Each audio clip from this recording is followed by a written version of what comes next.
Muy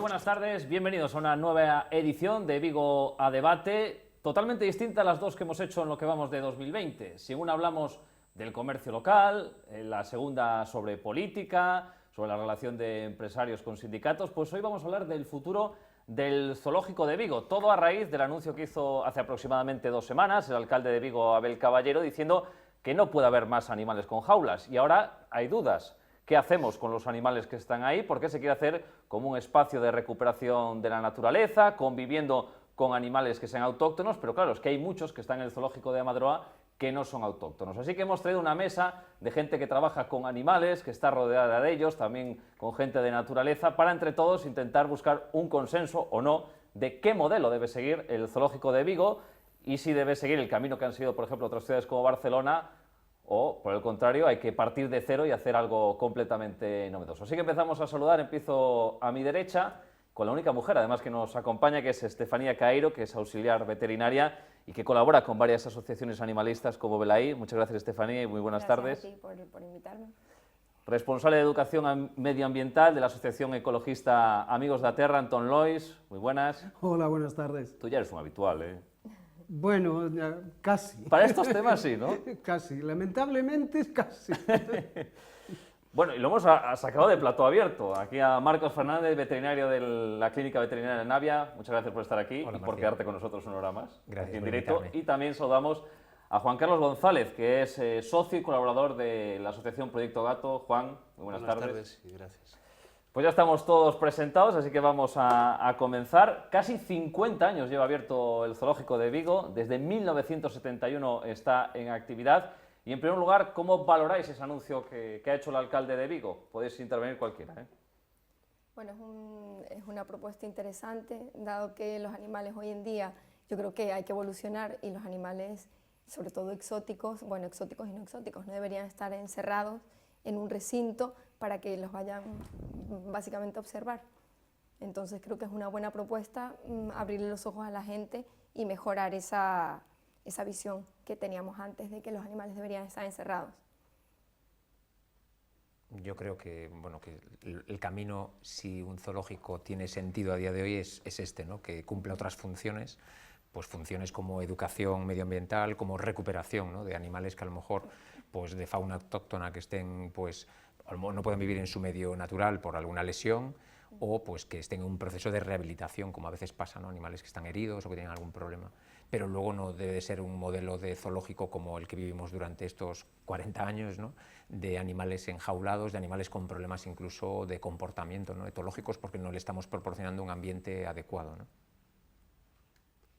Bueno, independientemente de eso, yo lo que no tengo claro es si eso va a tener afluencia de público o va a ser simplemente un centro de recuperación animal.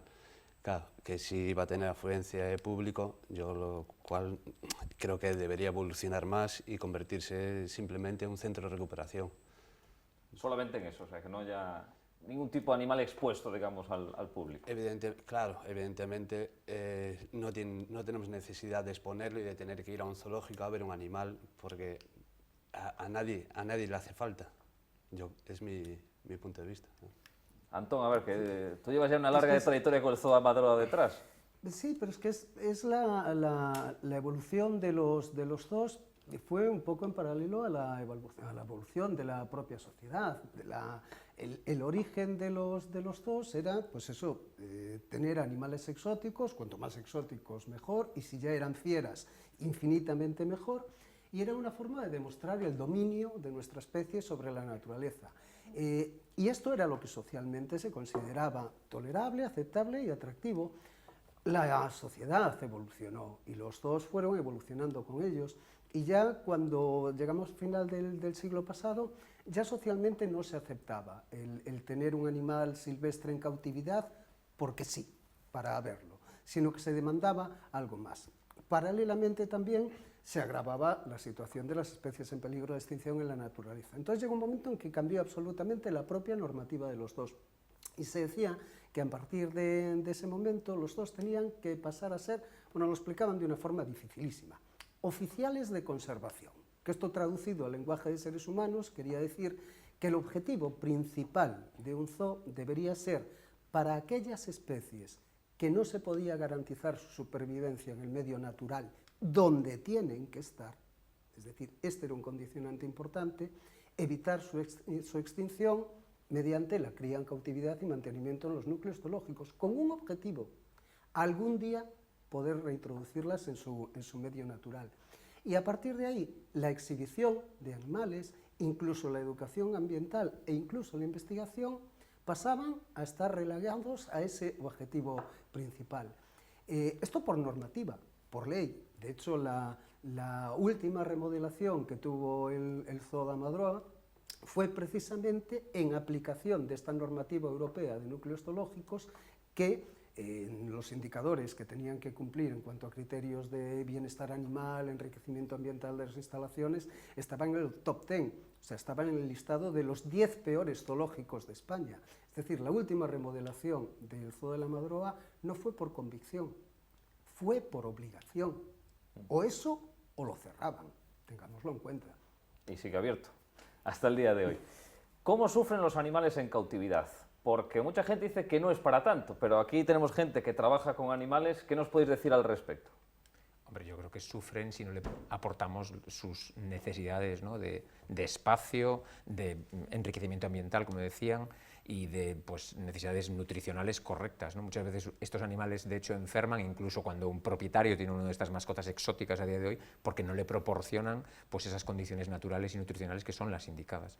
En un zoológico, obviamente, pasaría lo mismo, ¿no? Y, de hecho, muchos animales de zoológico tienen alteraciones de comportamiento porque están encerrados en un espacio muy reducido, porque tienen comportamientos ya estereotipias, ¿no? Están continuamente haciendo el mismo movimiento durante los 365 días al año, ¿no? ¿Coincides? Coincido, sí. O sea, yo creo que los animales encerrados, lo único a lo que les lleva es un cuadro de estrés, y justo lo que comentaba él, en el pasado, cuando a lo mejor yo no era consciente de que los zoológicos no eran lugares que debían visitarse, hace muchísimos años, visitando zoológicos me di cuenta de eso y fue cuando realmente cambié mi visión de ver animales, a lo mejor un tigre encerrado en un espacio como este plató de pequeño, cuando no debería ser así porque ellos son animales en continuo movimiento. Entonces, encerrados en un espacio así, lo único que veías, el pobre de un lado para otro, caminando sin sentido. Y así sería pues, su vida desde que llega al zoológico hasta que se muere. ¿Y vosotros, qué proyecto gato, cuántos gatos tenéis aproximadamente? Pues ahora mismo en el refugio hay más de 200 y aparte las colonias de las que nos ocupamos y demás, en total hay más de 300 animales. ¿Y ellos? Algunos perros y demás. ¿Qué te iba a decir? Que ellos también sufren que esté en una reducción de espacio. Sí, de hecho no debería haber ni protectoras animales, no debería de haber esa necesidad, porque si castráramos, si chipeáramos, no habría abandonos, no habría animales en los contenedores, en los ríos, pero bueno, ya es otro tema aparte del zoo, porque ningún animal tiene que estar encerrado, deberían de vivir todos en libertad, en plena libertad. Pero bueno, si alguno no se vale por sí mismo, evidentemente veo correcto pues, que esté atendido y que esté pues, en cautiverio. Pero si lo necesita, si no necesita, no veo motivo para encerrar un animal. En el Zoo de Amadroa tenemos lemures, marsupiales, leones, tigres, tortugas de Florida, que no son de la Avenida de la Florida, sino de Miami, en Estados Unidos. Claro, se habla de una transición suave y tranquila, pero esos animales yo no sé el ciclo de vida que tienen y qué pasaría si los devuelves a su hábitat, si se quedan aquí, cómo los mantienes, qué se puede hacer con ellos. Hombre, yo creo que un animal que lleva muchos años en un zoológico, como por ejemplo los tigres, el oso pardo que hay en la Amadroa y demás, no son animales que realmente estén preparados para reintroducir en un medio natural, porque no subsistirían y probablemente se morirían en poco tiempo, ¿no? No están habituados y están en contacto con el ser humano desde pues, un montón de años. Pero sí son animales que a lo mejor hay que destinarlos a otros centros donde le puedan proporcionar un mejor bienestar, ¿no? En sus instalaciones, incluso participar en proyectos de recuperación, como decía Antón, ¿no? Pues de recuperación de alguna de estas especies que estén en peligro de extinción, pues a lo mejor hay alguna pues, reserva natural donde se estén pues intentando recuperar y reproducir estos animales para luego sí soltar las nuevas crías en el medio natural, ¿no? Pero probablemente estos animales en concreto no pueden ir directamente al medio natural.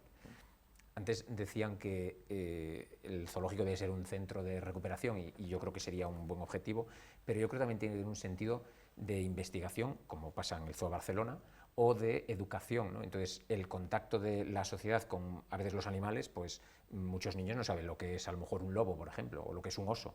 Pues a lo mejor uno de estos centros sí sirve para que conozcan estos animales, no exhibiéndolos como tal, pero sí pues dando a conocer cuáles son sus características, sus necesidades y un poco cuál es la problemática que tienen, pues con el oso pardo en España, por ejemplo, ¿no? Y a lo mejor contactando con estos animales, la sociedad también se va concienciando de cuáles son las necesidades de recuperarlos, ¿no?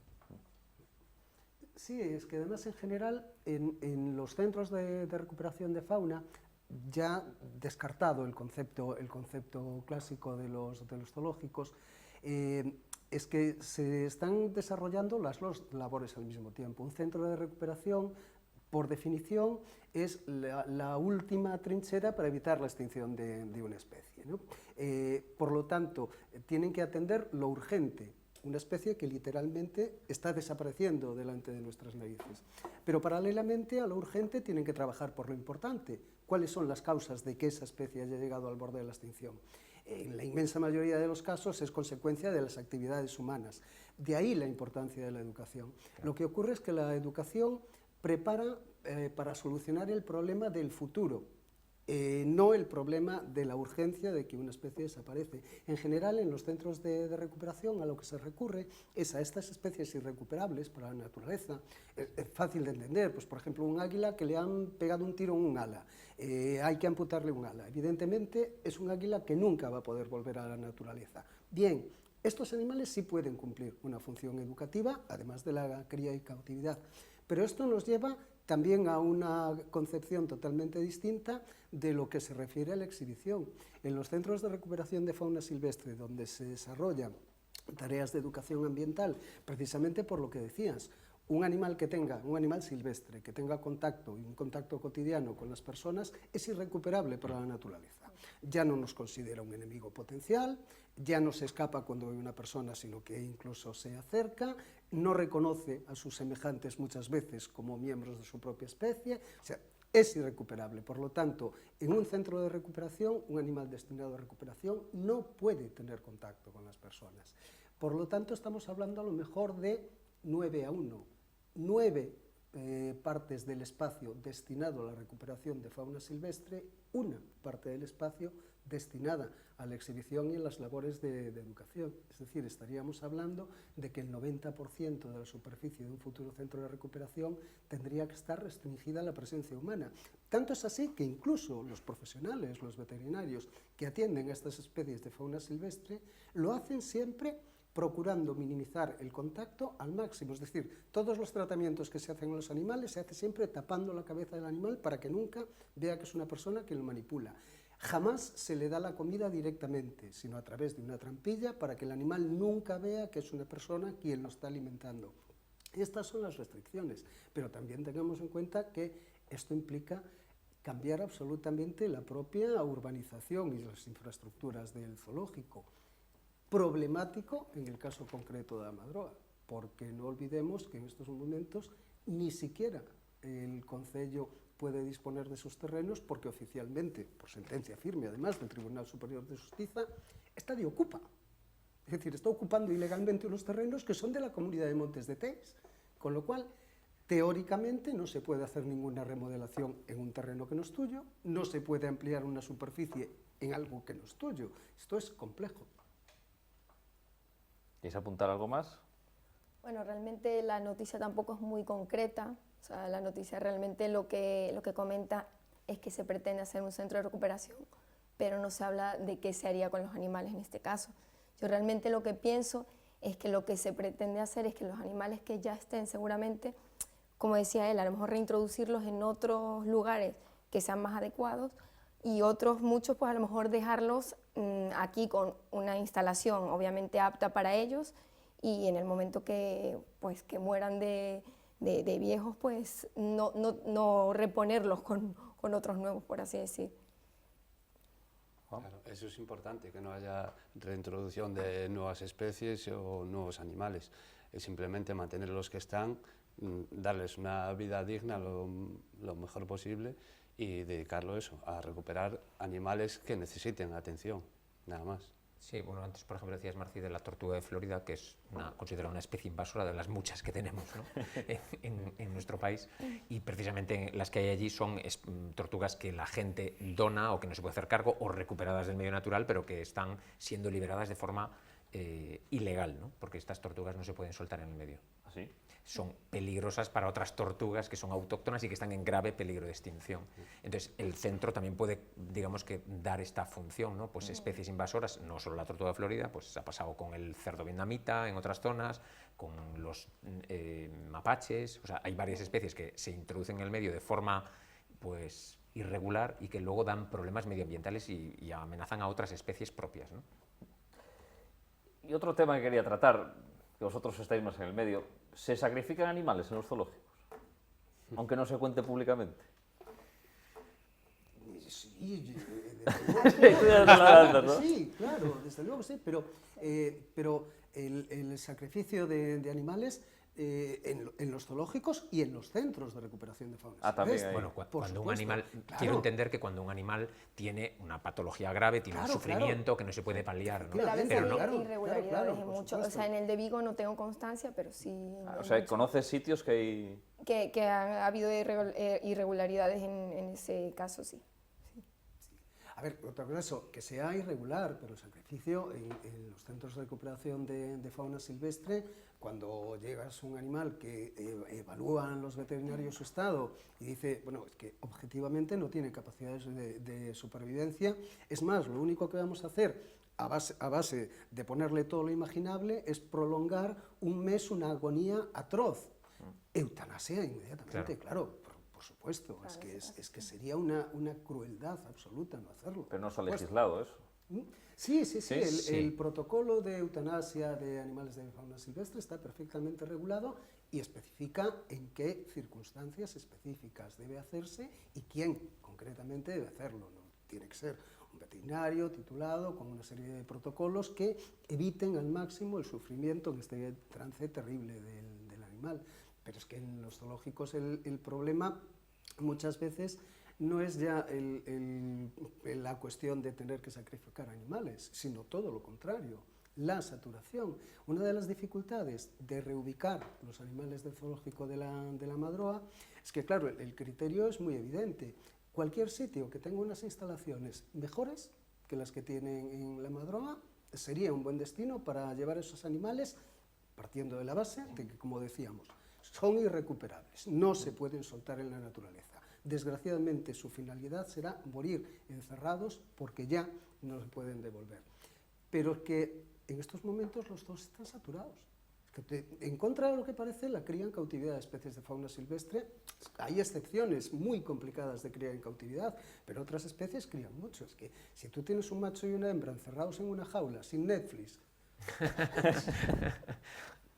crían. Encontrar un sitio que te admitan un león, un tigre, un oso, es francamente complicado porque los dos están absolutamente saturados de su propia cría en cautividad. Eso es complejo reubicarlos. Interesante lo que cuentas. Y colocarlos en lugares, es que creo que es algo tipo Cabárceno, el Parque Natural que hay en Cantabria, ¿eso sería posible? Yo no sé los animales que ya están, pero los que nacen en cautiverio igual, yo creo que deberían de intentar pues, devolverlos a su hábitat, o si no a un parque donde estén mejor que en un zoológico. Ahí tiene una semilibertad, digamos, en Cabárceno. Semilibertad, Sí. claro. Bueno, ahí hay de todo. Sí, Hay de todo. que supongo que habrá también... Cabárceno engaña Engaña, muy bien, sí. engaña muy convincentemente. Claro. Pues a mí me ha engañado entonces. Porque Claro, hay lo animales que está comentando Antón, Sí. de que tienen exceso de animales en el zoo, supongo que allí también les pasará lo mismo. Porque No, pero no es crían solo eso, tienen animales en semilibertad, pero hay otros que están encerrados. Claro. Sí, hay Muchos. una combinación Claro. y quizás a lo mejor hay algún, es un fin comercial que tienen ellos, ¿no? Y tienen alguna exhibición con pues, leones marinos.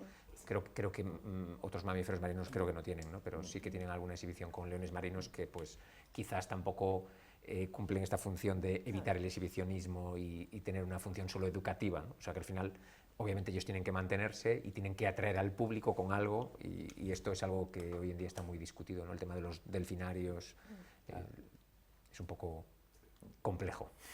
Y además, sobre todo, que estamos hablando de...